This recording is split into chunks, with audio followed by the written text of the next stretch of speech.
नमस्कार. बोलायचं ज्ञान असलं पाहिजे. पुढचा जर माणूस आपल्याला व्यवस्थित पद्धतशीरपणे चांगलं बोलत असेल तर आपणही त्यास व्यवस्थितपणे पद्धतशीरपणे बोलावं.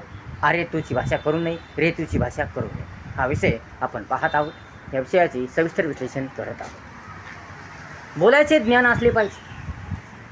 कसं बोलायचं, कोणासमोर कसं बोलायचं याचं ज्ञान असलं पाहिजे.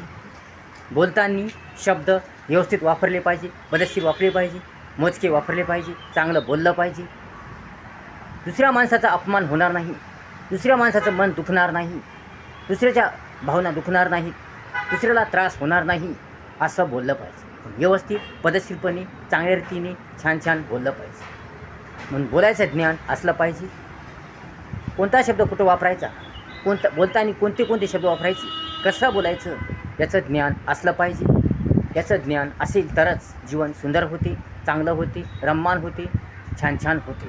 परंतु बोलायचं जर ज्ञान नसेल, कसं बोलायचं, कोणासमोर कसं बोलायचं याचं जर ज्ञान नसेल तर त्या माणसाचं जीवन सुंदर होत नाही, चांगलं होत नाही, रम्य होत नाही, छान छान होत नाही. पुढचा माणूस जर आपल्याला व्यवस्थितपणे पद्धतशीरपणे बोलत असेल, चांगलं बोलत असेल, छान छान बोलत असेल, चांगल्या भाषेत बोलत असेल, व्यवस्थितपणे बोलत असेल तर आपणही त्यास चांगलं बोलावं, व्यवस्थितपणे पद्धतशीर बोलावं. अरे तुझी भाषा करू नये, रे तुझी भाषा करू नये. पुढचा जर आपल्याला आवाजावं बोलत असेल, चांगल्या भाषेत बोलत असेल, व्यवस्थित बोलत असेल तर आपणही त्यास आवाजावं भाषेत, चांगल्या भाषेत बोललं पाहिजे, व्यवस्थित बोललं पाहिजे. त्यास रे तुझी भाषा करू नये, आरतुरं बोलू नये. आपणही त्यास चांगलंच बोललं पाहिजे, व्यवस्थित बोललं पाहिजे. पुढचा माणूस कोण आहे हे आपल्याला माहीत नसतं. म्हणून पुढचा कोणीही असो, कोणताही व्यक्ती असो, गरीब असो या श्रीमंत, लहान असो या मोठा, म्हणजे कोणीही असो त्यास चांगलं बोललं पाहिजे, व्यवस्थित बोललं पाहिजे, पद्धतशीर बोललं पाहिजे. कारण पुढचा माणूस एखादा डॉक्टर असू शकतो, एखादा शिक्षक असू शकतो, एखादा वकील असू शकतो, एखादा अधिकारी असू शकतो, या कोणीही चांगला असू शकतो. म्हणून पुढच्या माणसास आरेतूची भाषा करून, रेतूची भाषा करून आपलं जीवन संकटात टाकू नये, आपलं जीवन नरकमय बनवू नये, आपल्या जीवनात संकट उत्पन्न करू नये. म्हणून आपलं जीवन जर सुंदर करायचं असेल, आपलं जीवन जर रममान करायचं असेल, आपलं जीवन जर छान छान करायचं असेल, आपलं जीवन जर दणदणीत छान सुंदर मजेदार छान छान करायचं असेल तर पुढच्या माणसास चांगलं बोलावं, पुढच्या माणसास व्यवस्थित बोलावं. म्हणून पुढचा माणूस जर आपल्याला इज्जत देऊन मानाने बोलत असेल तर आपणही त्यास इज्जत देऊन मनाने बोललं पाहिजे. कुणाचाही अपमान करू नये, कुणाचाही अवमान करू नये, कुणालाही फसवू नये, कुणालाही डुबाडू नये, कुणाची फसवणूक करू नये, कुणाची मजाक उडू नये, कुणाची टिंगलटवाळी करू नये. सर्वांसोबत चांगलं वागलं पाहिजे, सर्वांसोबत चांगलं बोललं पाहिजे, सर्वांना चांगलं बोललं पाहिजे. म्हणून बोलण्याचं ज्ञान असलं पाहिजे, बोलण्याचं ज्ञान असणे आवश्यक आहे. म्हणून कोणाला कसं बोलायचं, किती वेळ बोलायचं, या कोणते शब्द वापरायचे, पुढच्याचं मन कसं जिंकायचं याचं ज्ञान असलं पाहिजे. बोलायचं ज्ञान असणे आवश्यक आहे. कारण शब्द फार महत्त्वाचे असतात.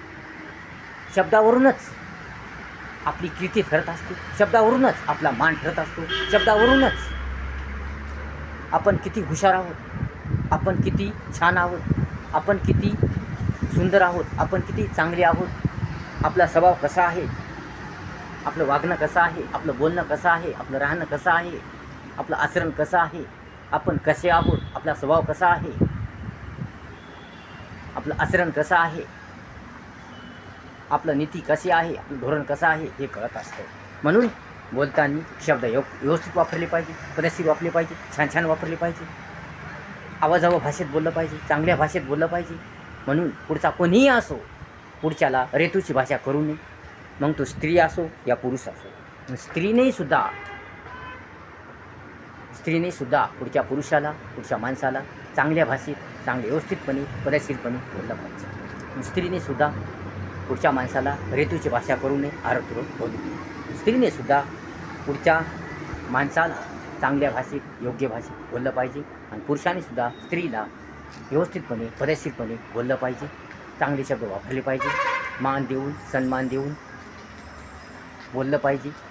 पुढच्या माणसाचा अपमान होणार नाही, या पुढच्या स्त्रीचा अपमान होणार नाही, पुढच्याचा अवमान होणार नाही, पुढच्याच्या भावना दुखणार नाही, या आपलं जीवन धोक्यात येणार नाही, आपलं जीवन संकटात येणार नाही, आपल्याला कोणती संकट येणार नाही याचं भान ठेवून परिस्थिती स्थितीचं भान ठेवून व्यवस्थितपणा ठेवून समाधान ठेवून बोललं पाहिजे.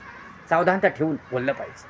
म्हणून चांगलं बोलणं, चांगल्या बोलण्यामुळे, सुंदर बोलण्यामुळे, चांगल्या वागल्यामुळे, व्यवस्थित वागल्यामुळे, छान वागल्यामुळे आपलं जीवन सुंदर होतं, छान होतं, मजेदार होतं, दणदणीत होतं, सुंदर होतं. म्हणून दुसऱ्याला चांगलं बोललं पाहिजे, दुसरं चांगलं वागलं पाहिजे.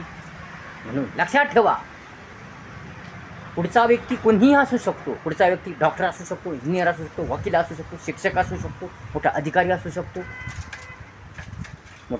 असू शकतो. पुढचा माणूस साधा जरी कपडे जरी साधी असली, पुढच्या माणसाच्या अंगावर कपडे जरी साधी असली तरी तो माणूस ज्ञानी असू शकतो, एखादा पोलीस असू शकतो, डॉक्टर असू शकतो, वकील असू शकतो, शिक्षक असू शकतो, या कोणी मोठा अधिकारी असू शकतो. म्हणून पुढच्यास चांगलं बोललं पाहिजे, व्यवस्थित शब्द वापरले पाहिजे, छान बोललं पाहिजे, जेणेकरून पुढच्याचा अपमान होऊ नये, अवमान होऊ नये, अनादर होऊ नये, पुढच्याच्या भावना दुखू नये, पुढच्याचं मन दुखू नये. आणि पुढच्याचं मन दुखल्यामुळे, पुढच्या माणसाच्या भावना दुखल्यामुळे, पुढच्या माणसाचा अपमान झाल्यामुळे आपलं जीवन धोक्यात येतं, आपलं जीवन संकटमय होतं, आपल्याला नरकमय जीवन प्राप्त होतं. म्हणून पुढच्या माणसात चांगलं बोललं पाहिजे, चांगलं व्यवस्थितपणे पद्धतशीरपणे बोललं पाहिजे.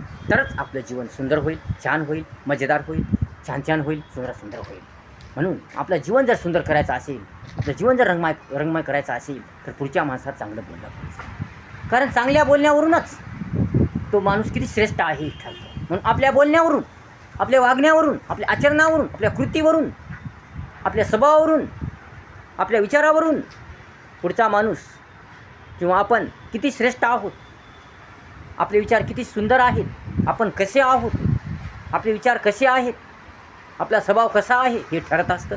म्हणून कोणालाही बोलताना, या कोणाला बोलताना व्यवस्थितपणे पद्धतशीरपणे बोललं पाहिजे. म्हणून शब्द हे मोजके वापरले पाहिजे, व्यवस्थित वापरले पाहिजे. आणि शब्द हे नरकमय जीवन करतात, तर शब्द हे सुंदर जीवन करतात.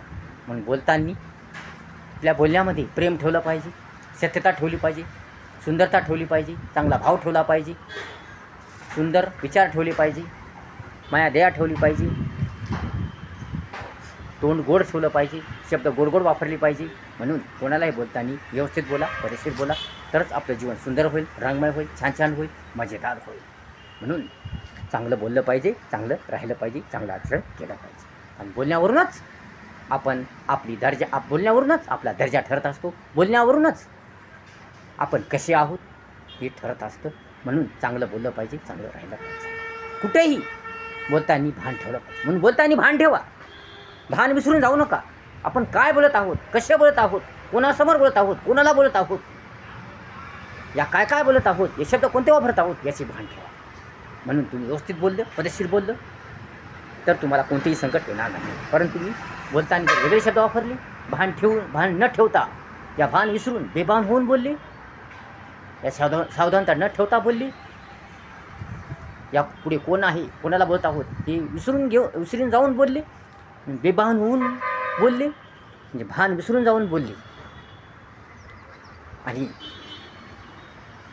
आणि आपलं असं बोलल्यामुळे, बेभान विसरून बोलल्यामुळे, भान न ठेवता बोलल्यामुळे पुढचा कोण आहे, कोण व्यक्ती आहे, आपण कोणाला बोलत आहोत, कसे बोलत आहोत, आपण कोणते शब्द वापरत आहोत हे जर विसरून जाऊन बोलत असल्यामुळे, या बेभान होऊन बोलत असल्यामुळे आपल्याला अनेक प्रकारचे संकट येतात.